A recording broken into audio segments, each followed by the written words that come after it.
Did you know that when Europeans arrived in the Americas, they brought with them a deadly weapon of mass destruction? No, not your typical conquistador. I'm talking about diseases. Smallpox, measles, influenza, typhus, and whooping cough.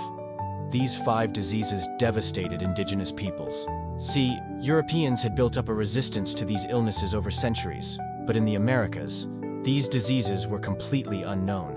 So when the Europeans arrived, they brought with them a plague that would wipe out up to 90% of the indigenous population in just a century. Smallpox alone was responsible for up to half of all deaths. It spread so quickly that within a few decades, it killed more than 100 million people.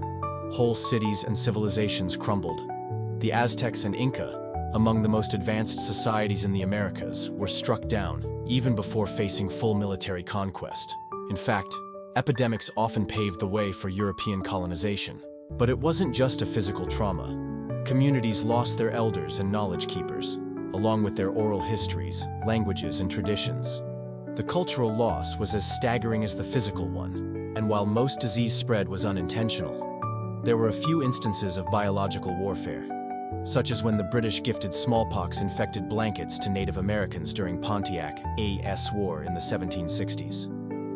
The long-term consequences of this biological catastrophe are still felt today. The massive depopulation allowed Europeans to seize land more easily and justified claims that the land was empty or underused. It also deeply scarred the cultural memory of indigenous nations.